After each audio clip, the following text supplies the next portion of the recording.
সুধী দর্শক, আমন্ত্রণ জানাচ্ছি চ্যানেল এস সংলাপ অনুষ্ঠানে। নির্বাচনের আগে দেশে বড় ধরনের সংঘাতের আশঙ্কা প্রকাশ করেছেন তথ্য উপদেষ্টা মাহফুজ আলম। তিনি বলেছেন সবাই সংঘাতের জন্য মুখিয়ে আছে এবং আপনারা অবশ্যই এটা অল্প কয়েক মাসের মধ্যে দেখতে পাবেন। শনিবার সকালে রাজধানীর সেগুনবাগিচায় বিএমএ ভবনে এক আলোচনা সভায় এই আশঙ্কার কথা জানান তিনি। যদিও আগামী নির্বাচন সংঘাতমুক্ত, অবাধ, সুষ্ঠু ও নিরপেক্ষ করার জন্য বদ্ধপরিকর সরকার কথা বারবার বলছেন সরকারের পক্ষ থেকে, হঠাৎ করে উপদেষ্টা পরিষদের গুরুত্বপূর্ণ পদ থেকে এমন আশঙ্কার কথা নিশ্চয়ই একটি গুরুত্ব বহন করে। ভবিষ্যতে তার এই বক্তব্যের সত্যতা কতটুকু তা হয়তো সময় বলে দেবে দর্শক।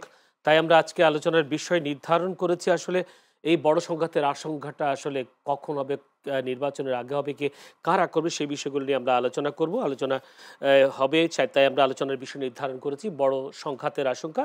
আলোচনা হবে সমসাময়িক বিষয় নিয়েও আলোচনা করবার জন্য স্টুডিওতে আমাদের আজকে এই অনুষ্ঠানে উপস্থিত আছেন অধ্যাপক আশরাফ আলী আকন, প্রেসিডিয়াম সদস্য, ইসলামী আন্দোলন বাংলাদেশ। আশরাফ আলী আকন, আপনাকে অসংখ্য ধন্যবাদ আমাদের সময় দেওয়ার জন্য। আমার ডানে আছেন সাইব মুস্তাফিজ, যুগ্ম সদস্য সচিব, জাতীয় নাগরিক পার্টি এনসিপি। সাইব মুস্তাফিজ, আপনাকে অসংখ্য ধন্যবাদ সময় দেওয়ার জন্য। দর্শক, পুরো অনুষ্ঠান জুড়ে আপনাদের সাথে আছি আমি জয়নুল আবেদিন। বলছিলাম শনিবার তথ্য উপদেষ্টা মাহফুজ আলমের একটি বক্তব্য বেশ আলোচনার জন্ম দিয়েছে, আলোচনা পর্যালোচনা চলছে। বলা হচ্ছে নির্বাচনের আগেই যে কোনো আগেই সংঘাতের একটা আশঙ্কা দেখছেন এবং অল্প কয়েক বছরের মধ্যে তা হতে পারে, এরকম একটি বিষয় তিনি তুলে ধরার চেষ্টা করেন। একটু সাইব মুস্তাফিজের কাছে প্রথমে একটু যেতে চাই। সাইব মুস্তাফিজ, তথ্য উপদেষ্টা মাহফুজ আলম যে তার যে বক্তব্য, এই বক্তব্য যদি এভাবে বলি, তথ্য উপদেষ্টা মাহফুজ আলম বৈষম্য বিরোধী ছাত্র আন্দোলনের একজন নেতা ছিলেন, পরবর্তীতে উপদেষ্টা পরিষদ, সেই কারণেই উপদেষ্টা পরিষদের তিনি একজন উপদেষ্টা।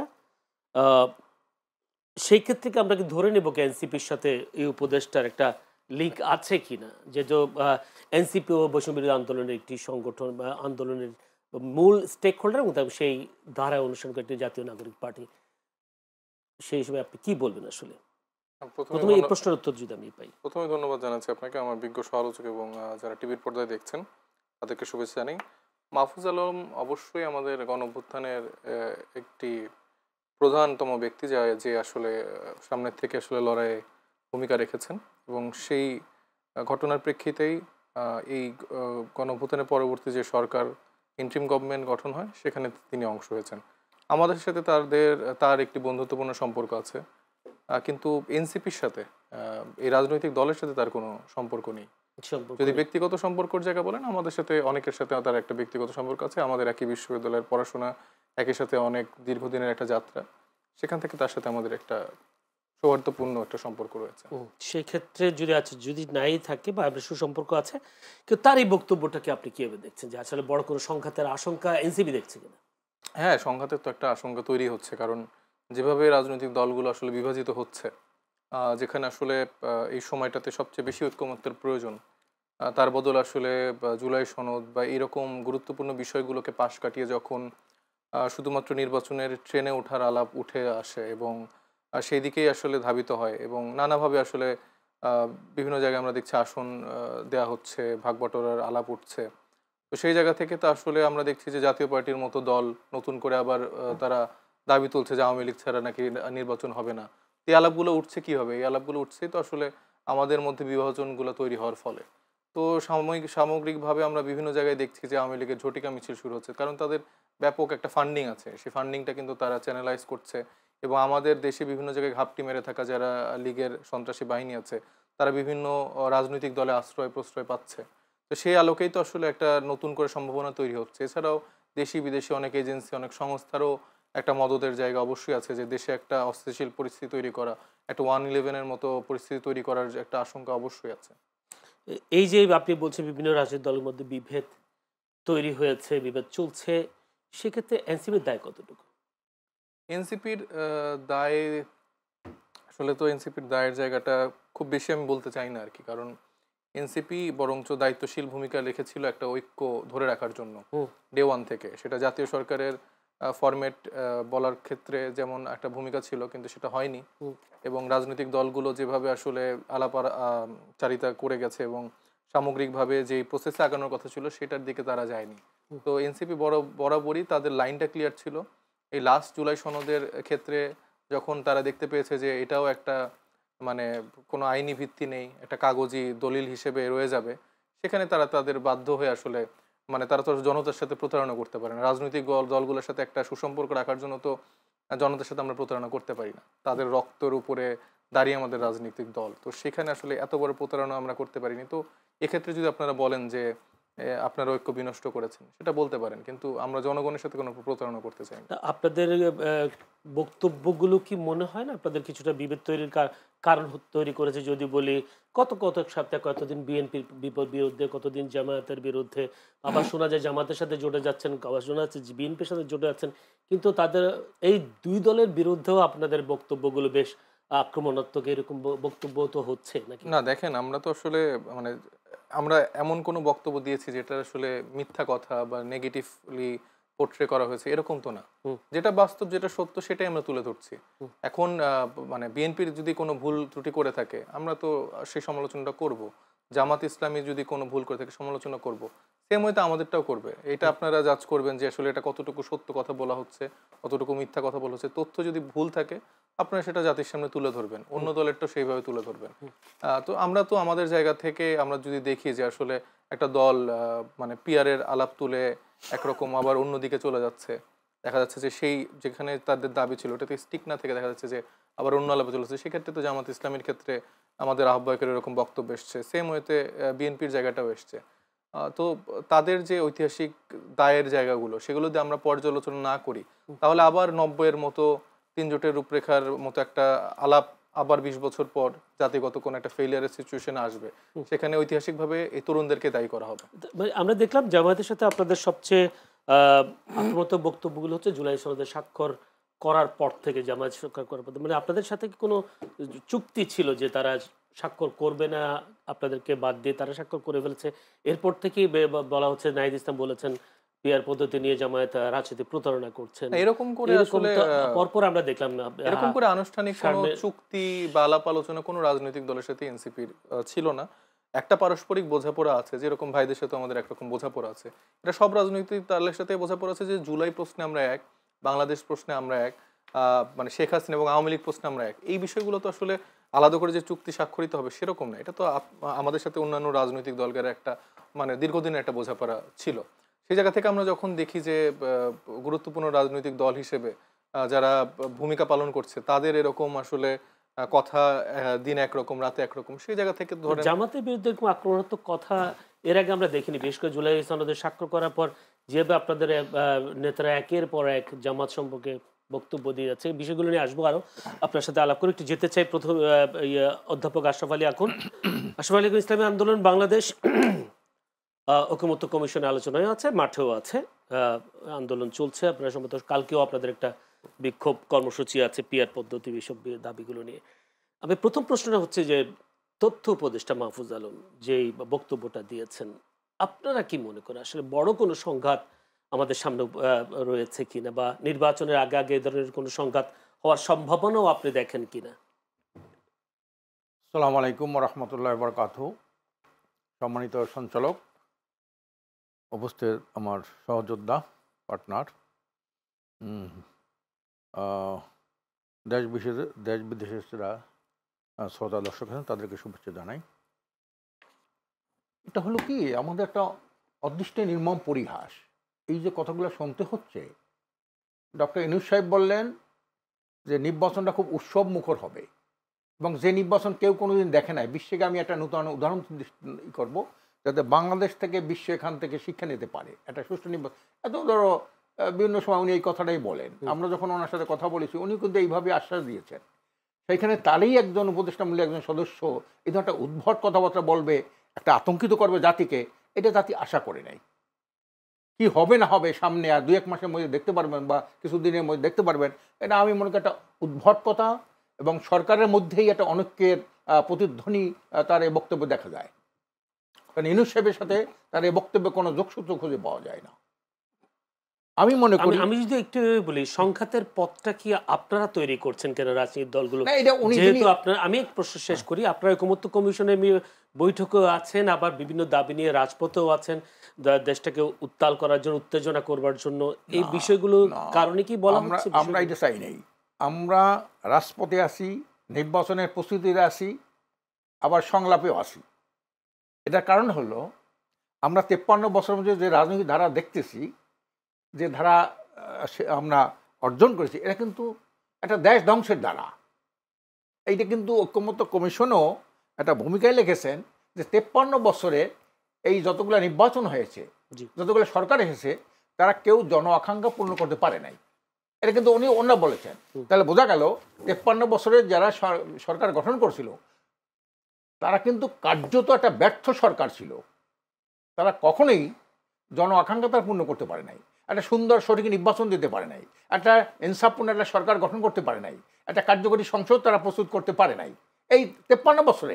এইটাই কিন্তু ওনারা এই আপনার ভূমিকার মধ্যে এটা এও জানবে, হ্যাঁ, আমার সমালোচকেও জানবে, এরকম একটা ভূমিকায় লেখছে তারা।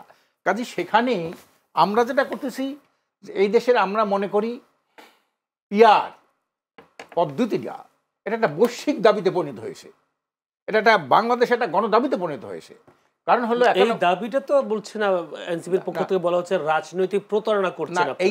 এইটা এরাও তো একসময় বলছে, এরা বলছে কি উচ্চ কক্ষে পিয়ার, ওনারও উচ্চ কক্ষে। আচ্ছা, আপনি বলেন উচ্চ কক্ষটা প্রয়োজন আসলো কখন? আমরা একটা ইউনিটারি দেশ, তো একক একটা দেশ না, ছোট্ট একটা দেশ, এখানে কোনো প্রদেশ নাই, কোনো অঙ্গরাজ্য নাই, কিছু নাই। এইখানে যে 300 এমপি, তার মধ্যে 90 থেকে 95 জন এমপি দুর্নীতিতে আখণ্ড নিমজ্জিত। তাদের ট্যাক্স ফ্রি গাড়ি, বাড়ি, প্লট সব কিছু করেছে তারা। আপনি একটা জরিপ করেন, জরিপে দেখবেন যে দল যখন ক্ষমতায় ছিল তাদের নেতা কর্মী মন্ত্রী এমপিদের একটা জরিপ করেন, সেখানে দেখবেন 90 থেকে 95% এরা দুর্নীতির সাথে আখণ্ড নিমজ্জিত। এরা কাজে একটা দুর্নীতিমুক্ত সমাজ এগুলো সম্ভব না। এই জন্য আমরা চাচ্ছি কোনো ব্যক্তি, আজকে যেমন আসিফ নজরুল সাহেব একটা কথা বলেছেন যে আপনি যদি এই একটা বিএনপি আরপিইউতে সংশোধন চায়, সেটা কি যে জোটে থাকলে ওই নির্বাচন কমিশন কি বলছে, জোটে যারা থাকবে শরিক দলগুলো তাদের নিজের মার্কায় নির্বাচন করতে হবে, কিন্তু এটা বিএনপি চায় না, বিএনপি চায় না। তখন আসিফ নজরুল সাহেব কি বলেছেন, যদি ব্যক্তি যদি থাকে খুব ব্যক্তি ছাড়া, যেমন পিয়ারে ব্যক্তি, এখন তো ব্যক্তি নাই, ওনার পিয়ার চায় না, ব্যক্তি লাগবে। তাহলে উনি বলছে ব্যক্তি যদি লাগে তাহলে অন্য দলের মার্কায় সে নির্বাচন করবে কেন? দেখেন অবস্থা এখানে ব্যক্তি কিন্তু গৌণ। এই জন্য আমরা বলি এই পিয়ারটা একটা সুস্থ স্বাভাবিক কার্যকরী সংসদ করতে হলে, দুর্নীতি দুঃশাসন মুক্ত একটা সরকার গঠন করতে হলে পিয়ারের কোনো বিকল্প নাই।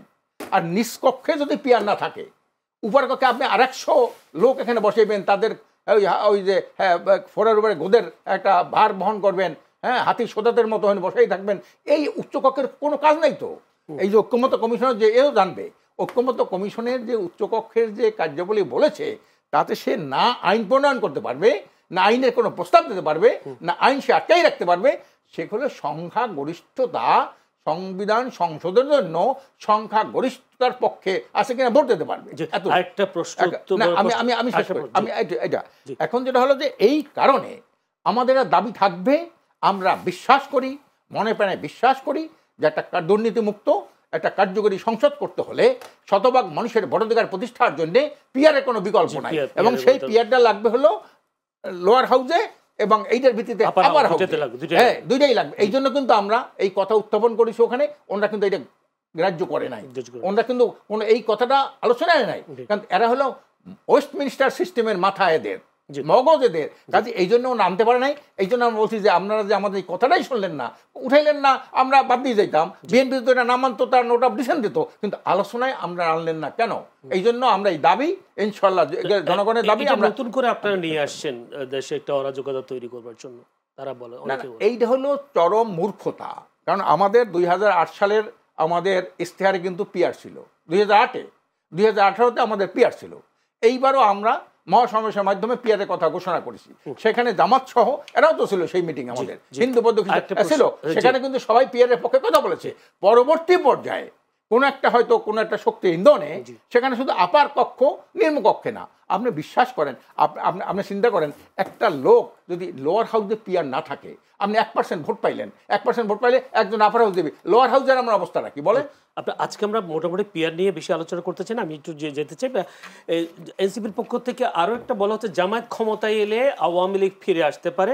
যেহেতু জামায়াতের সাথে আপনারা জোটবদ্ধ আছেন, নির্বাচনী জোট, তাহলে কি আপনারাও কি তাহলে সেই দায় নিচ্ছেন কিনা? জামাত ক্ষমতায় এলে নিশ্চয়ই আপনারা ক্ষমতা আসবেন নাকি?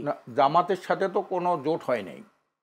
জামাতের দাবিগুলোর সাথে জামাতের সাথে না, আমরা কিছু কমন দাবি নিয়ে আমরা নির্বাচনী সমঝোতা, জি, এই দাবি নিয়ে আমরা মাঠে আন্দোলন, আর নির্বাচনের সময় নির্বাচনী সমঝোতা। জি, নির্বাচিত সমঝোতার মাধ্যমে যদি জামাত ক্ষমতায় আসে, নিশ্চয়ই আপনারা সেই ক্ষমতার অংশীদার হবেন না। ইসলামী শক্তি ক্ষমতায় আসবে, জামাত ক্ষমতায় আসার কোনো কথা নাই। এখানে যারা আমরা নির্বাচনী সমঝোতা নিয়ে আলোচনা করছি, এখন 8টা দল, এই 8টা দল যদি এইভাবে যদি আমরা সমঝোতা ভিত্তিক নির্বাচন করতে পারি, আল্লাহর রহমতে আশা করি এদেশের জনগণের যে মৌলিক পরিবর্তন, যে ক্ষমতায় আসলে আপনারা আওয়ামী লীগকে ফিরে আসতে, আপনাদের মাধ্যমে আওয়ামী লীগ ফিরে আসবে কিনা, তারা সেই অভিযোগ করেছে। আওয়ামী লীগের দালাল যারা, আওয়ামী লীগের দালালি করে যারা, গোপনে গোপনে প্রকাশ্য করে, গোপনে করে, এবং আওয়ামী লীগকে যারা প্রোটেকশন দিয়েছে, সেই আধিপত্যবাদী শক্তির ইন্ধনে যারা রাজনীতি করে, তারাই কথাটা বলে আমরা ক্ষমতা এলে আওয়ামী লীগ আসবে। এটার কোনো যৌক্তিকতা আছে? এটার কোনো 1% কোনো যৌক্তিকতা আছে? এইটা ওই দালালরা বলে, যারা আধিপত্যবাদের দালাল, যারা আওয়ামী লীগের দালাল। আওয়ামী লীগ যাওয়ার পরে, চলে যাওয়ার পরে তাদের সমস্ত ব্যবসা প্রতিষ্ঠানগুলা যারা পাহারা দিয়ে রাখতেছে, প্রোটেকশন দিতেছে, এটা তাদের কথা। কিন্তু আপনি আওয়ামী লীগের কোনো প্রশ্ন আসে কিভাবে? আওয়ামী লীগ তো একটা ভারতের একটা এজেন্ট হিসাবে এই দেশে কাজ করছে, তাই তো স্বাধীন সার্বভৌম কোনো রাষ্ট্র, কোনো দল ছিল না। কাজে ওরা যা বলতো এরা তাই করতো। কাজে এই যে কথাটা, এইটা আমি মনে করি এরা যারা ভারতের বা আধিপত্যবাদের দালাল এবং তাদের চক্রান্তে যারা দেশে রাজনীতি করে, এই কথাটা তারাই বলতে পারে যে এই যে নির্বাচনী সমঝোতা ভিত্তিক যে আমরা যে 8টা দল একসাথে হয়েছি, তারা যদি ক্ষমতায় আসি আওয়ামী লীগ ফিরে আসে। আওয়ামী লীগ ফিরে কোনো প্রকল্প বলেন, মানে আওয়ামী লীগ ফিরে আসবেন আপনাদের কথা প্রশ্নই আসে না, প্রশ্নই আসে না। আমি একটু ছোট্ট করে একটু উত্তর জানতে চাই সাহেব মুস্তাফিজের কাছে। সাহেব মুস্তাফিজ, এই বক্তব্য তো আপনাদের সামান্তা শারমিন দিয়েছিলেন যে জামায়াত ক্ষমতায় গেলে বা ইসলামী আন্দোলন বা জামাত যারা আছে ক্ষমতায় গেলে, জামায়াত ক্ষমতা গেলে আওয়ামী লীগ ফিরে আসবে। যেহেতু ইসলামী এক জোট 8টা দল, সেক্ষেত্রে তারা যদি ক্ষমতায় যায় আওয়ামী লীগ ফেরার এই আশঙ্কাটা কেন হয়েছে এনসিপির? এটা সামান্তা শারমিনের বক্তব্য। সামান্তা শারমিন তো আপনাদের দলের, ডেফিনেটলি। তবে আমার যেটা মনে হয় যে কি কারণে বলতে পারে, কারণ দেখেন যে অভ্যুত্থানের পরবর্তী সময়ই মানে জামাতের যেই সফট টোন, কারণ তারা তো অনেক বেশি আসলে জুলুমের শিকার ছিল হাসিনার আমল, কিন্তু তারপরেও তারা এসে যখন বলেছে যে না আমরা ক্ষমা করে দিলাম, বা তার পরবর্তীতে বিভিন্ন সমাবেশে আমরা দেখতে পাচ্ছি যে জামাতের যারা নেতারা আছেন তারা কোনো না কোনোভাবে আওয়ামী লীগকে আসলে একটা গুড মেসেজ দেওয়ার চেষ্টা করছে যে তাদের কাছে তারা সেফ, নিরাপদ। আবার আমরা বিদেশেও দেখছি কিছু কিছু নেতাদের সাথে বৈঠক হয়েছে। তো এই জায়গাগুলো থেকে একটা আশঙ্কা তৈরি হচ্ছে। তবে আমরা আশা করতে চাই যেন তারা আসলে এই ব্যাপারগুলো একটু চিন্তা করে। জুলাই সনদে স্বাক্ষর করার পরেই বেশি আসছে না, তার আগেও আমাদের থেকে কথা এসছে, যেরকম আপনি ইন্ডিভিজুয়াল এরকম ব্যক্তির বিশেষ কথা বলেন, আমরা যখনই এরকম কিছু দেখেছি আওয়ামী লীগ প্রশ্নে তো আসলে কোনো ছাড় দেওয়ার সুযোগ নেই। এটা আমাদের জায়গায় বা ব্যক্তিগত জায়গা থেকে আমরা সবাই যখনই দেখেছি এটা প্রতিবাদ করেছি। জি, ধন্যবাদ। দর্শক, ছোট্ট একটা বিরতিতে যাচ্ছে, আমাদের সঙ্গে থাকবেন।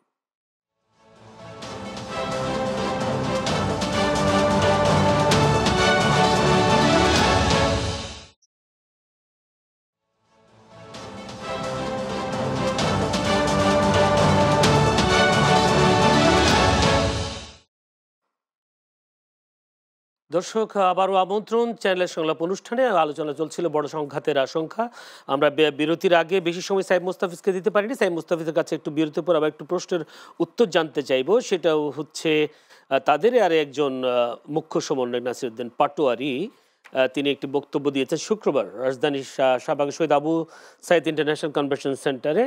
আপনাদের সম্ভবত একটা সম্মেলন ছিল, সেখানে বক্তব্য দিয়েছে। বিএনপি ও জামায়াত ইসলামীর সঙ্গে নিজেদের পার্থক্য বোঝা থেকে দুই দলকেই কথায় বিধিয়েছেন জাতীয় নাগরিক পার্টির মুখ্য সমন্বয়ক নাসিরউদ্দিন পাটোয়ারি। নাসিরউদ্দিন পাটোয়ারি অভিযোগ করেছেন গত 52 বছর বিএনপি গণতন্ত্রের কথা বলে বাংলাদেশের জিয়াতন্ত্র কায়েম এবং জামায়াত ইসলামী ইসলামের কথা বলে মৌদুদি তন্ত্র কায়েমের চেষ্টা চালিয়েছে।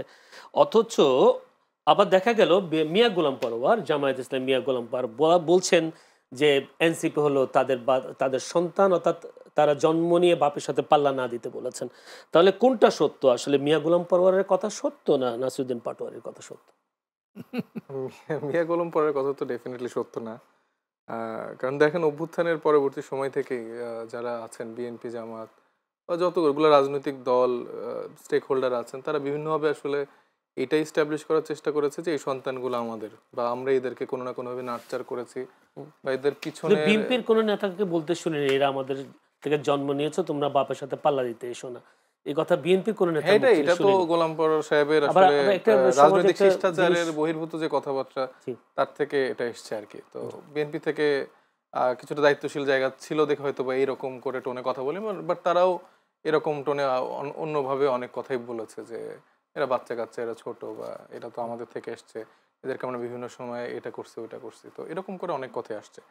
এখন দেখেন যে মানে আমরা তাদের সবাইকে শ্রদ্ধা করতে চাই, কারণ বিগত সময় তাদের সবারই কোনো না কোনো ভূমিকা ছিল, কিন্তু তারা এই সময় এসে যদি আসলে আরেকটা গ্রুপকে ছোট করে দেখে, হেয় করে দেখে, এটা দুঃখজনক। কারণ এই সময় আসলে বয়স মানে এই ব্যাপারগুলোকে আসলে ম্যান্ডেটরি করা উচিত না। কারণ এনসিপি কি জামাত ছোট করে দেখেছেন এরকম কোন বক্তব্য কি আপনার কাছে আছে? এনসিপি যে বক্তব্যগুলো দিয়েছে সেই বক্তব্যের জবাবে তিনি এই কথাগুলো বলেছেন মিয়া গোলাম পরোয়ার। এনসিপি দেখেন, এনসিপি রাজনৈতিক বক্তব্য দিয়েছে। এনসিপির রাজনৈতিক বক্তব্যকে আমরা এক্সপেক্ট করি যে রাজনৈতিক দলগুলো রাজনৈতিকভাবে ডিবাঙ্ক করবে। এখন যদি নাহিদ ইসলামের, আমাদের আহ্বায়কের যদি বক্তব্যতে সেটা নিয়ে আলোচনা করতে পারতেন, তার কাছে ওইরকম উত্তর নেই, মানে অ্যাকচুয়ালি যে এই ব্যাপারে তার উত্তর নেই দেখি তো সেটা এই কথা বলেছে। আপনি শুনেছেন তার বক্তব্যে এই রিলেটেড আর কোনো কথা আছে? সে ডিরেক্ট এটা দিয়ে আক্রমণ করেছে। তো এখানে তো আসলে বোঝাই যাচ্ছে যে কে আসলে মানে চাইল্ডিশ বা কার ম্যাচুরিটি কম না থাকা মানে তার রাজনৈতিক প্রতারণা করেছেন, বিষয়টা এমন? হ্যাঁ, তারা রাজনৈতিক প্রতারণা তো করেছে। আপনি তো এটা তো আমি অবশ্যই এখনো বলবো যে তারা রাজনৈতিক প্রতারণা করেছে, কারণ জুলাই তো আমাদের কাছে একটা বড় বিষয়, এবং আমরা আসলে রাজনীতিতে জুলাইয়ের উপরে এসছি। এই জুলাই অভ্যুত্থানের ঘটনাটা যদি না ঘটতো, এত মানুষের শহীদ না হতো, আমরা এই দায় নিয়ে আসলে আমরা রাজনীতিতে হয়তো আসতাম না। মানে আমাদের এছাড়া হয়তো আমরা অন্য কোনো কাজ ছিল, কিন্তু আমরা ঐতিহাসিকভাবে মনে করেছি যে রাজনৈতিক দলগুলোর উপর আমরা ভরসা করতে পারি না, সেই জায়গা থেকে আমরা এসেছি। এবং আমরা মোটামুটি দেখলাম যে আসলে তাদের উপর ভরসা করা যায় না, কারণ তারা বেসিক যেই তাদের যে একটা ক্যারেক্টারিস্টিক, এই রাজনীতিতে শেষ কথা বলে যে কিছু নেই, এই প্রেক্ষাপটটাই বারবার উন্মোচিত হচ্ছে। তো সেই জায়গায় তো ঐতিহাসিকভাবেই পুরো বাংলাদেশ প্রতারিত হয়েছে রাজনৈতিক দলগুলোর কাছে, যারা আসলে জুলাই সনদে স্বাক্ষর করেছে। কারণ আপনি দেখেন স্বাক্ষর করার পরের দিনই হচ্ছে যে পরের দিন ওই দিনই শিশির মনিরের স্ট্যাটাসে 3 বার সে এডিট করলো, মানে এটা হতে হবে, এটা না হলে এটা না, আবার সেটা মুছে দিল, না হলে এটা না। আবার তার পরের দিনই হচ্ছে যে গোলাম পরোয়ার বললো যে যদি আইনি ভিত্তি বা দালিল না পাওয়া যায় তাহলে তারা স্বাক্ষর মুছে ফেলবে। তো এটা তো আসলে খুবই চাইল্ডিশ কথাবার্তা। আপনি যদি এনশিওর না হন তাহলে আপনি কেন স্বাক্ষর করতে গেছেন? জি, ধন্যবাদ। আমি একটু উত্তরটা জেনে আসি। ইসলামী আন্দোলন বাংলাদেশ, আশরাফ আলী আকুন, আপনারা তো সেই সংবাদ সম্মেলনে ছিলেন যে মিলা গোলাম পরোয়ার যে সংবাদ সম্মেলনে করেছেন, বলা হচ্ছে যে যে স্বাক্ষরটা করা হচ্ছে যে তাদের আইনি ভিত্তি যদি পাওয়া না যায় জুলাই সনদের, আপনারা সেই স্বাক্ষর প্রত্যাহার করে নেবেন। জামাত প্রত্যাহার করলে নিশ্চয়ই আপনারাও প্রত্যাহার করেন। এইটা তাদের আলাদা আলাদা দলের বক্তব্য থাকতে পারে। আপনারা পিছনে ছিলেন, আপনারাও ছিলেন না, আমরা বলেছি প্রত্যাহার, তখন কিন্তু আমরা বলেন নাই যে না আমরা প্রত্যাহার করব। আমরা না, এটা তো বলা হয় না, এটা তো উনি এইভাবে বলে নাই। উনি একটা জনসভায় কোথায় এই কথাটা বলছে, সংবাদ সম্মেলনের কথা বলছে, যদি আইনে ভিত্তি না দেওয়া হয় তা আমরা এটা মুছে ফেলবো, এটা বলছে। তাহলে আমরা তো চাইতেছি যে এটা আইনি ভিত্তি হলো একটা, স্বাক্ষরটা হলো প্রাথমিক কাজ, এরপর আইনি ভিত্তি দেওয়া, এটিকে পাকাপোক্ত টেকসই করার জন্য গণভোটের দাবি করা। সেই গণভোটটা আমরা চেয়েছি যে নির্বাচনের আগেই হবে, ওই সংসদ নির্বাচনের আগেই গণভোটটা হবে। এখানে ধারাবাহিক আছে, এই জন্য যে বাস্তবায়ন না হলে মুছে ফেলবো, এটা তো অকার্য, বাস্তবায়ন না হলে তো এটা অকার্যকর। এরকম তো অনেক কিছুই হয়েছে, কিন্তু বাস্তবায়ন হয় না কিছু। কাজে সেই হিসাবে এটা উনি বলতে পারে। কাজে আমরা মনে করি প্রাথমিক ধাপটা হলো জুলাই সনদের স্বাক্ষর, এরপর হলো আইনি ভিত্তি, যেটা প্রেসিডেন্টের আদেশে বা একটা সাংবিধানিক আদেশের মাধ্যমে একটা দ্বিতীয় ধাপ, তৃতীয় ধাপ হলো গণভোট। এটা আমরা 3টা দাবি করেছি। তা সেখানে যদি বাস্তবায়ন না হয়, আদেশ না হয়, এই সনদ স্বাক্ষরের মূল্যটা কি, এটা আমরা বলেছি, এটা আমরা সবাই কিন্তু বলেছি। মূল্যটা কি, মানে তার স্বাক্ষর কি প্রত্যাহার করে নেবেন কিনা? প্রত্যাহার করা বলা হয় নাই, এটা বলা হয় না যে প্রত্যাহার করা। আমাদের লিখিত বক্তব্যের মধ্যে কিন্তু এটা নাই যে আমরা স্বাক্ষর যদি না হয় এটা অকার্যকর হয়ে যাবে যদি এটা বাস্তবায়ন না হয়, এটা যদি আদেশ না থাকে, এটা যদি গণভোট না হয়, তাহলে এই সনদটা এটা অকার্যকর হয়ে যাবে। এটা আমরা বলেছি, কিন্তু আমরা মুছে ফেলবো এই কথা বলি নাই।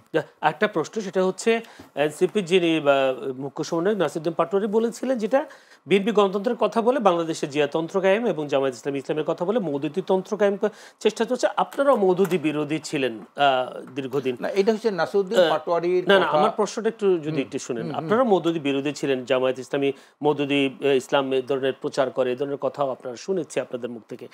এখন সেই মওদুদিবাদী সংগঠনের সাথে আপনারা কেন নির্বাচনের সমঝোতা করতে গেলেন? মওদুদিবাদীর কোনো প্রশ্ন নাই। তারাও পরিষ্কার বলেছে যে আমরা মওদুদির কোনো যে আকীদা, তার যে কিছু মাসলা আছে, এগুলো আমরা বিশ্বাস করি না। আমরা রাজনৈতিকভাবে তার কিছু রাজনৈতিক দর্শন আছে, একামতে দিন, তার দিন কায়েম করতে চায়, এই ব্যাপারে মোদি হিসেবে একটা ফর্মুলা আছে। উনি বলছে এখান থেকে আমরা শিক্ষা গ্রহণ করি কীভাবে দিন রাষ্ট্রীয়ভাবে বাস্তবায়ন করে, এইটা উনি বলছে। এই কারণে জিয়ার যেখানে সে থাকবে, কিন্তু এক ফ্যাসিস্ট বিদায়ের পরে আর এক ফ্যাসিজম এদেশে কায়েম হতে না পারে। এখানে ফ্যাসিস্টে বারবার ফ্যাসিস্টের পতন হয়, কিন্তু ফ্যাসিজমের পরিবর্তন হয় না। ফ্যাসিজম থেকে এখন যেমন ফ্যাসিজম আছে। এখন দেখেন আপনার বিএনপি যেয়ে বললো যে উপদেষ্টাদের মধ্যে জামাতের লোক আছে, প্রশাসনের মধ্যে জামাতের লোক আছে, আবার জামাত যেয়ে বললো এর মধ্যে বিএনপির লোক আছে। 70 থেকে 80% প্রশাসন পুলিশেরা বিএনপির লোক, এই বললেন, এই যে বলে আসলেন না, ঠিক না? এটা দুই পক্ষেই কিন্তু বলা বলি শুরু হইলো। এইটা তদন্ত এনসিপির পক্ষ থেকেও বলা হয়েছে, এনসিপি তো বলেই, হ্যাঁ বলছে। কাজে এই জন্যে এরা যেটা বলছে মওদুদিবাদ, জিয়াতন্ত্র, এত বড় বড় কথা, আবার বিএনপির সাথে বৈঠক করে, জামাতের সাথে বৈঠক করে এরা, হ্যাঁ, এইটা তো আমার বুঝি আসে না। এত বড় বড় কথা বলার পর কি আবার বিএনপির সাথে বৈঠক হয়? জিয়াতন্ত্র কায়েম করতে চায়, আবার মওদুদিবাদ এইটার সাথে আপনি চিন্তা করেন, এটা বিএনপির সাথে তারা বৈঠক করে, আবার কি আবার জামাতের সাথে বৈঠক করে, এরাই করে। কি জন্য করে বৈঠক? হ্যাঁ, কি জন্য করে? তাদের একটা রাজনৈতিক একটা ফায়দা নেওয়ার জন্যে। এটাই তো নিয়ম। আহলে বৈঠক করবে কেন? যেখানে নাসিরউদ্দিন পাটোয়ারি বলছে বিএনপি প্রথম বললো 50 থেকে 100 আসন পাইতে পারে, একটা সব এনসিপি পাবে, এটা নাসিরউদ্দিন পাটোয়ারি বলছে না? আবার সেই দলের সাথে কেন তারা সংলাপ করে, কেন তারা একের পর এক বৈঠক করে বলেন? আর যদি মওদুদিবাদ কায়েম করতে চায়, হ্যাঁ, জামাতের সাথে বা এরা বৈঠক করে কিভাবে? এক একজন একটা গ্রুপ এক এক দলের সাথে যায়, সবাই কিন্তু এটা অনেকটাই বহুজাতিক পার্টির মতো। একদল বিএনপির দিকে, একদল জামাতের দিকে, একদল নিজেরা সংগঠন করতে চায়, বহুজাতিক শক্তিশালী করতে চায়। হ্যাঁ, বহু দলীয় চিন্তা এটার মধ্যে আছে। যেহেতু বিভিন্ন দল থেকে এখানে লোক জড়ো হয়েছে না, কাজে এখান থেকে কিন্তু মূল কথা বাইর করা খুব মুশকিল। একজন আরেকজনের বিপরীত কথা বলে, একজন আরেকজনের বিপরীতে কথা বলে এরা। হ্যাঁ, এটা তো কথার কোনো ঐক্যতা নাই, এই কথার কোনো একমত নাই, এরা সবসময় কথা বলে। বিএনপির সাথেও যায়, জামাতের সাথেও বসে, আমাদের সাথেও তো বসে, বহু মতের দল এনসিপি, এবং এইটাকে ওরা বলে জামাতের পক্ষে, কেউ বিএনপির পক্ষে, কেউ নিজেরা নিজেদের সংগঠন না, এইটাকে বলে এইটাই নাকি ভিন্ন মত থাকে, এইটাই গণতন্ত্রের সৌন্দর্য। ওটা নতুন একটা শব্দ আবিষ্কার হচ্ছে, এটা গণতন্ত্রের সৌন্দর্য। এই গণতন্ত্রের সৌন্দর্য লিয়া বিএনপির দিকে যায় একবার, জামাতের দিকে যায় একবার, আমাদের সাথে বসে একবার, এইটাই নাকি এক এক ধরনের কথা বলে। আমি একটু উত্তরটা শুনে আসি। কাজে এই হলো গণতন্ত্রের সৌন্দর্য একটা আবিষ্কার করছে ওরা। হ্যাঁ, এইটা নিয়ে সবকিছু করতে পারে গণতন্ত্র। যদি একটু বলতেন। দেখেন, আমি প্রথমে কিন্তু বলছি যে আমরা যেটা সমালোচনার জায়গা সেটা তো আমরা অবশ্যই করবই, কিন্তু জাতীয় ঐক্যের জন্য আমরা সব রাজনৈতিক দলগুলোকে ওই কথাটা কি জবাব দেবেন যে কারোর সাথে কারো বক্তব্যের মিল নাই, যে যার মতো করে কথাবার্তা বলে? না, মানে কই মিল নাই, কই এক জায়গায় 50 থেকে 100 আসন পাইবে নাসিরউদ্দিন পাটোয়ারি, এর কোনো তোমরা বলছো না? আমরা তো বিলিভ করি, কই কি 50 থেকে 100 পাইবে বিএনপি, এটা তোমরা এখনো বিলিভ করো? আমরা এখনো বিলিভ করি। কই তোমরা তো আর কেউ নাসির স্যার তো কেউ বলেন এই কথা? এটা তো সবসময় বলতে হবে না, আপনি ভোটের মাঠে উত্তর পাবেন। আপনি কি বিলিভ করেন যে সব বিএনপি জিতে যাবে? না, বিএনপি কাছে না, কিন্তু আমরা বলি না। এনসিপি কি মনে করে আসলে বিএনপি কয়টা আসন পাবে? এই ধরেন, মানে আমি যেটা বলি, ধরেন এনসিপি তো অফিসিয়ালি এখনো এই রিলেটেড কোনো বক্তব্য দেয়নি, তো আমি ওইটা বলতে পারবো না। আমি যেটা মনে করি যে যত দিন যাচ্ছে বিএনপির ভোট তত কমছে আর কি। তো সেই জায়গায় ধরেন যে যারা ভালো কাজ করছে, যারা আসলে রাজনীতিটা জনগণের জন্য করছে, এরকম না যে আজকে এই সমস্যাটা আমরা দেখলাম, দেখে বললাম যে যেটা আসলে এখনই সমাধান করা সম্ভব। আপনি জানেন এমপিওভুক্ত শিক্ষকদের একটা সমস্যা চলছিল, বিসিএস যারা পরীক্ষার্থী তাদের পরীক্ষা নিয়ে একটা সমস্যা চলছে। তো দেখা যাচ্ছে রাজনৈতিক দলগুলো আসলে বিগত সময়ে এরকম করে একটা চর্চা করে এসছে যে বলে যে আমরা ক্ষমতায় আসলে আপনাদের এই সব দাবি পূরণ করা হবে, এটা করাবো, এটা করাবো, এই নিয়ে একটা রাজনীতি করে। কিন্তু দেখেন আমরা কিন্তু চেষ্টা করছি যে আমাদের কাছে যতটুকু সুযোগ আছে আমরা সেই দাবিগুলো নিয়ে সরকারের কাছে উত্থাপন করছি। যদি মানে আসলে সুযোগ থাকে বা আসলে আসলে ঠিকঠাক হয় তাহলে এটা এখনই পূরণ করে দেওয়া হবে না কেন? তো রাজনীতিটা আমরা এভাবে করছি। এটা অনেকের কাছে মনে হচ্ছে যে এদের রাজনীতি ঠিকঠাক করে হচ্ছে না, কিন্তু আমরা মনে করি যে আমাদের রাজনীতিটা আসলে এটাই, এবং মানুষ এই রাজনীতিটাকেই একসেপ্ট করছে। মানে গণতান্ত্রিক সৌন্দর্য যেটা বলছেন সেই জায়গা থেকে মানুষ আমাদেরকে সেই ভালোবাসাটা দিতে পারে, চাইলে ধরেন যে অল আউট আমাদেরকে জিতিয়েও দিতে পারে। আমরা জনগণের প্রতি সে আস্থা রাখতে চাই। আমার আরেকটা প্রশ্ন, সেটা সাহেব মোস্তাফি, সেটা হচ্ছে আপনি নিজেই বললেন যে বিএনপির দিন যত যাচ্ছে বিএনপির জনপ্রিয়তা কমছে, ভোট কমছে, এরপরেও কেন এনসিপি বিএনপির সাথে জোট করতে যাওয়ার জন্য আকাঙ্ক্ষা বোধ করছেন? না, এটা তো মিডিয়াতে প্রচার আছে যে আসলে আবার যে একদিকে বলছেন বাংলাদেশে জিয়াতন্ত্র কায়েম করেছে যে বিএনপি, সেক্ষেত্রে একটু পরস্পর বিপরীতমুখী হয়ে যাচ্ছে কিনা? না দেখেন, আমরা আমাদের স্বতন্ত্র রাজনীতিটাই করছি। এখন কোন রাজনৈতিক দলের সাথে আলাপ আলোচনা হওয়া মানে যে তাদের সাথে নির্বাচনী জোটে চলে যাও, এটা কিন্তু ভেতরে ভেতরে আসন ভাগাভাগি হয়েছে এরকম কিছু না, এরকম তো কোনো হয়নি। কিন্তু আমরাও শুনতে পাচ্ছি যে আমরা নাকি 6টা 10টা এরকম আসনের পেয়েছি আর কি। তো দেখেন মানে আমি যেটা মনে করি যে এনসিপির রাজনীতিতে আমি বললাম যে অল আউট একটা জয়ের সম্ভাবনাও আছে, যে সেটা মানুষের উপর ডিপেন্ড করে। আবার আমি মনে করি যে আমাদের যদি একটা আসন আমরা পাই সেটা আমাদের জন্য অনেক বড় পাওনা। আমরা ওই একটা আসন দিয়েই আমরা মানুষের জন্য রাজনীতি করে যেতে চাই। সেটা হয়তো মানুষ ভালোবাসা পেলে সেটা একসময় 300 হতে পারে। তো এইটাকে আমরা এআইএলতে বিলিভ করি। কিন্তু এখনই একটা বড় কোনো রাজনৈতিক দলের সাথে যে তার সাথে জোট করে আসলে সেটাতে কিন্তু আমাদের একটা ব্যাগেজও টানতে হবে। কারণ আমরা যাদের সমালোচনা করছি, যাদের চাঁদাবাজি নিয়ে কথা বলছি, দুর্নীতি নিয়ে কথা বলছি, তখন তো আমাদের মানুষ বলবে যে আপনারা তো তাহলে সমানভাবে ভাগীদার। তো এই অনেক বিষয় থাকে। তো সেই জায়গাগুলো, যে বক্তব্য, সেই বক্তব্য কি আসলে দলের বক্তব্য নাকি উনি যেন বলছিলেন যে কেউ এই পদে এই পক্ষে বলেন, কেউ এই পক্ষে বলেন, সেরকম? না, আমাদের কাউকে এনসিপি কাউকে জিজ্ঞেস করে তখন সে কি বলবে কিনা যে এটা সাইদ মুস্তাফিজের বক্তব্য? না, এটা ওভারঅল আমি আমাদের দলের পার্সপেক্টিভ থেকেই বললাম। আর নাসির ধরেন যে অতি একটু আলাদা করে অনেক সময় বলে, সেটা অনেক সময় পার্টি লাইন হয় না। কিন্তু এছাড়া ধরেন আমাদের বাকি যারা আছেন, উনি তো একদিন বলছেন না, উনি তো প্রায় বলে থাকেন। এক্ষেত্রে এনসিপি যারা কমিটিতে তারা কি সিদ্ধান্ত দেয় তার এইসব বক্তব্যগুলো দিয়ে? যে বললেন 300 আসন 100 আসন পাবে, এরপরে সালাউদ্দিনকে নিয়ে একটা বক্তব্য দিয়েছিলেন, মন্তব্য করেছেন। আমরা চেষ্টা করি যেন রাজনৈতিক সৌন্দর্য বা রাজনৈতিক শিষ্টাচারের জায়গাটা যেন আমাদের প্রত্যেকটা সদস্য যেন নিশ্চিত করতে পারে, সেটা নিয়ে আমাদের আলাপ আলোচনা হয়, সেটা নিয়ে কথা হয়। তারপরেও দেখা যায় যে দিন শেষে অনেক সময় অনেকের বক্তব্য আসলে অনেক ব্যাপারটা এমন কিনা যে আসলে কেউ কাউকে মানছেন না, বিষয়টা এমন না। না, ডেফিনেটলি এরকম না। যদি তাই না হয় তাহলে আপনাদের সম্ভবত একটি যে সম্মেলন যেটা হলো শুক্রবার, সেখানে আমরা দেখলাম বেশ আলোচিত হাতাহাতি সংঘর্ষের একটা ঘটনা ঘটেছে। হ্যাঁ, কেন এটা হাতাহাতি ঘটেছে হচ্ছে যে ওইখানের 2টা ওয়ার্ডের যারা কর্মী ছিল তাদের মধ্যে একজনের সাথে আরেকজনের দেনা পাওনার সম্পর্ক ছিল। ওইটা রিলেটেড তাদের মধ্যে একটা হাতাহাতি হয়েছে। এটা তাৎক্ষণিকভাবে এটা সমাধান করা হয়েছে। কিন্তু এটা এমন না রাজনৈতিক অভ্যুত্থানের একটি নতুন দলের মাঝে এরকম কি মানুষ আশা করেছে? জনগণ এটা তো হতেই পারে ভাই। এখন আমার সাথে কারো একটা টাকা নিয়ে ঝামেলা থাকলে এটা তো অনেক সময় হতে পারে। এটা পরিবারের মধ্যে আপনাদের ঝামেলা ঝগড়া হয় না? সেটা দলীয় একটা প্রোগ্রাম বলতো যে আওয়ামী লীগের সাথে কোনো গন্ডগোল হলে কোনো দলের বলে বিচ্ছিন্ন একটি ঘটনা ঘটতেই পারে। না, বিচ্ছিন্ন ঘটনা আমি তো হতেই তো পারে। আমি তো আপনার কাছে ডাইরেক্ট স্বীকার করলাম যে এরকম একটা ঘটনা ঘটেছে এবং এই প্রেক্ষিতে ঘটেছে। আপনারা তদন্ত করতে পারেন যে আসলে মূল ঘটনা কি। আমি আরেকটা বিষয় উল্লেখ করতে চাই যে আজকে হচ্ছে যে মানে একটা দুর্ঘটনা ঘটেছে, মেট্রো রেলের বিয়ারিং প্যাড পরে একজনের মৃত্যু ঘটেছে। তো এটা আসলে খুবই দুঃখজনক। আমার মনে হয় যে এই বিষয়গুলো নিয়ে আলোচনা হওয়া উচিত টকশোগুলোতে। কারণ আমরা প্রায় সময়ই অনেকে বলছে যে অনেক উন্নয়ন দেশে হয়েছে, এই মেট্রো রেল, এই পদ্মা সেতু, কিন্তু এগুলো যে আসলে খুবই নিম্নমানের জিনিস দিয়ে আসলে বানানো হয়েছে এবং এখানে যে অনেক টাকা লুটপাট করা হয়েছে, যেই নির্মাণ খরচ হওয়ার কথা ছিল তার থেকে কয়েকশো গুণ নির্মাণ খরচে যে আসলে এগুলো নির্মিত হয়েছে এবং যেসব প্রতিষ্ঠানকে আসলে এই কাজগুলো দেওয়া হয়েছে সেটাও আসলে দেখা গিয়েছে যে নিজেদের পছন্দ মতন লোকজনকে দিয়ে এগুলো করা হয়েছে। 5 আগস্টের পরে টকশোগুলোতে এইসব বিষয়গুলো নিয়ে আলোচনা হয়নি? আপনারাও তো আলোচনা করেছেন, আমরা আলোচনা করেছি না। আমরা এই আলোচনাগুলো দেখছি না খুব একটা। পরে যে আওয়ামী লীগের যে লুটপাটের খবর আমি নিজে আমার এই টক শোতে প্রচুর আজকে তো তাহলে আমাদের এই বিষয়টা নিয়ে আলোচনা করা উচিত ছিল। এটা তো আজকে গুরুত্বপূর্ণ ছিল। অবশ্যই গুরুত্বপূর্ণ। অবশ্যই একজন লোক মারা গেছেন, যার গেছেন তার তো অবশ্যই। এবং আমরা কি করি, মোটা দাগে আমরা তাদেরকে একটা ক্ষতিপূরণের দাবি করি, এটুকুই। কয়েকদিন আগে হচ্ছে যে এই যে বিমান দুর্ঘটনা ঘটলো, বাচ্চাগুলো মারা গেল, কিন্তু এর পেছনে রুটে আসলে কি প্রবলেম, এগুলো নিয়ে আমরা আসলে আলোচনা করি।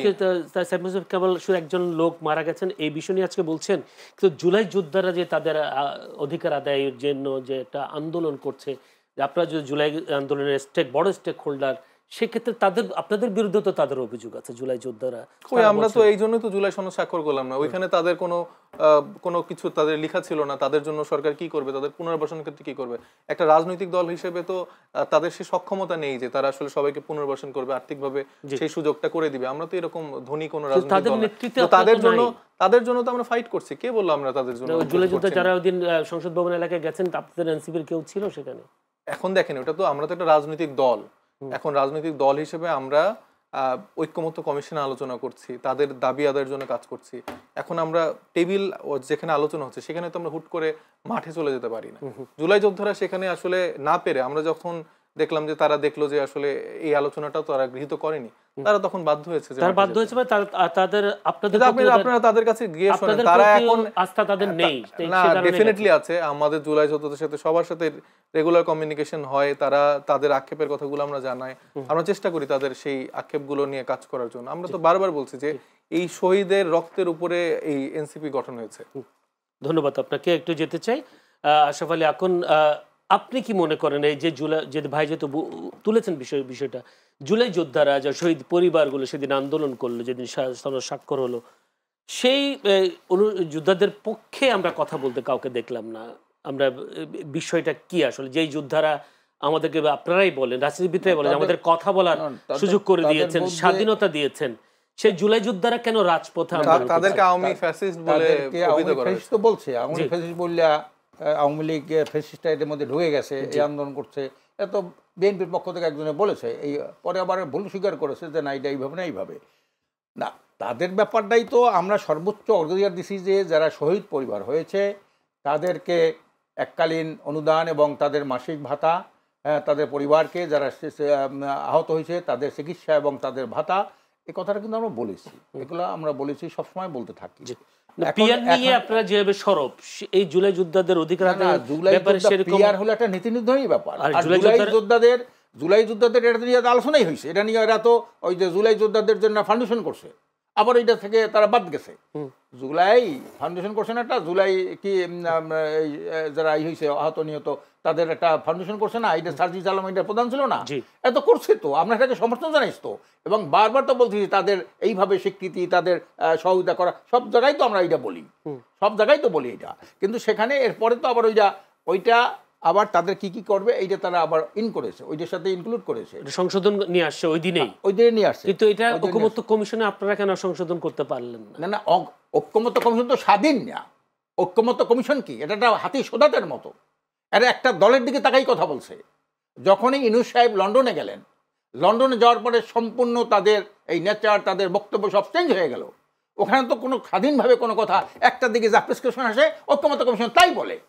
আমরা পিআরটার উপরে এত অনুরোধ করলাম যে উঠায় নাম এরা না টেকুক, এই পিআর পদ্ধতিটার কথাটাই উঠাইতে পারলো না, উনি উঠাইতে পারলো না, আমার উপরে বড় চাপ আছে, আমরা চাপ কাদের? আপনারা হলে স্বাধীন, আপনারা চাপ যদি থাকে তা আপনারা তো নিরপেক্ষ না, আপনারা কি চান এটা নিয়ে আন্দোলন নামে? এই যার কারণে এই যে ঘটনা যারা আছে এ হলো অনেকটা দুর্বল, এই যে মাজা ভাঙ্গা, হাডু ভাঙ্গা, এরা একটা দলের দিকে তাকাই কথা বলে, এরা যে কোনো যাবে ওই যে সেফ এক্সিট যেভাবে ফখরুদ্দিন একটা সেফ এক্সিট করছিল, ফখরুদ্দিন তো অন্তত দুর্নীতি বা সন্ত্রাসীদেরকে একটা দমন করে গেছিল, এ তো তা কিছু করতে পারছে না, যার কারণে এরা কোনো সময় নেই। আমি হয়তো অন্য এক সময় এসব বিষয়গুলো শুনবো। একটা প্রশ্ন, যেহেতু একটি ঘটনা 25 অক্টোবর বরগুনা আমতলীতে ইসলামী আন্দোলন বাংলাদেশের 2 শতাধিক কর্মী ও সমর্থক বিএনপিতে যোগদান করেছেন। আন্দোলন ছেড়ে যাচ্ছে, এটা একটা ভুয়া খবর। আজকের সাংবাদিক সম্মেলন করছে, ওখানে যে সভাপতি ছিল আজকের বিশাল সাংবাদিক সম্মেলন করছে, মুখোশ উন্মোচন করছেন, তারা বিএনপি কিছু লোক, নূতন লোকদেরকে টুপি কিনিয়া পরাইয়া চরমনায় মুড়ি সাজাইছে। নাম ধরে ধরে বলছে কাদের কাদের কেনা করেছে সব বলছে, আজকে তো আইছে সেটা। তা সেখানে এইটা হলো একটা রাজনৈতিক হটকারিতা। একটা দুইটা লোক তো করতেই পারে, একটা দুইটা লোক পদ বন্ধ হতে পারে, পদ বসে হতে পারে, কোনো সুযোগ সুবিধা পাইতে পারে, ভয়ের কারণে যাইতো, এটা ভিন্ন জিনিস। শতাধিক লোক এই তো প্রশ্নই আসে না। এটা কেন যাবে ওখানে? বিএনপির সাথে কি এমন কি আকর্ষণ আছে যে বিএনপির কাছে মানুষ যাবে? অবশ্যই আকর্ষণ, বিএনপি ক্ষমতায় গেলেও আকর্ষণ না। না, বিএনপি ক্ষমতা যায় কিভাবে? বিএনপি ক্ষমতায় যায়, বিএনপি ক্ষমতায় যায় কিভাবে? আজকের যারা যে কাম আওয়ামী লীগ করেছে, আওয়ামী লীগ ক্ষমতাচ্যুত হলো কেন বলেন আপনি? বিএনপি ক্ষমতায় যাবে না কেন? হ্যাঁ, যাবে না কেন? যাবে না অনেকগুলো কারণ। এক নম্বর হলো তারা 5ই আগস্টের পরে তারা চাঁদাবাজি, হ্যাঁ, তারা দখলবাজি যা করেছে এবং আওয়ামী লীগের বিভিন্ন প্রতিষ্ঠানগুলোকে যেভাবে তারা নিয়ন্ত্রণ নিয়েছে, এর মধ্যে জরিপে আসে প্রায় 70 থেকে 80% তারা এই কাজটা করেছে। আজকের ফুটপাতের চাঁদাবাজি কারা করে? বিএনপি করে। আজকে এককভাবে নির্বাচনটা কে করেছিল? খালেদা আপনার 96 সালে খালেদা জিয়া এককভাবে করেছিলেন, কেউ না করলেও আমি এটা করবো। তো এই জন্য তো মানুষ আরেকটা ফেসিস দেওয়ার পরে আরেকটা ফেসিজমের একটা ঘ্রাণ পায় এর মধ্যে, যার কারণে জনগণ আর নব্য কোনো ফেসিজম এদেশে কায়েম হোক এইটাই দেশে জনগণ চায় না। ধন্যবাদ আপনাকে আশরাফ আলী আখুন, প্রেসিডেন্ট সদস্য ইসলামী আন্দোলন বাংলাদেশ, সাহেব মুস্তাফিজ, যুব সদস্য সচিব, জাতীয় নাগরিক পার্টি এনসিপি। দুজনকে অসংখ্য ধন্যবাদ সময় দেওয়ার জন্য। আমার কাছে আর সময় নেই। দর্শক, এতক্ষণ আলোচনা চলছিল আসলে বড় কোনো সংঘাতের আশঙ্কা আছে কিনা সেই বিষয় নিয়ে। তারা বলছেন আসলে এক ধরনের আশঙ্কা না, হয়তো আশঙ্কা হতেও পারে। তারা আসলে পুরোপুরি সিদ্ধান্তটা দিতে পারেনি। দুই দলের দুইজন আছেন এখানে।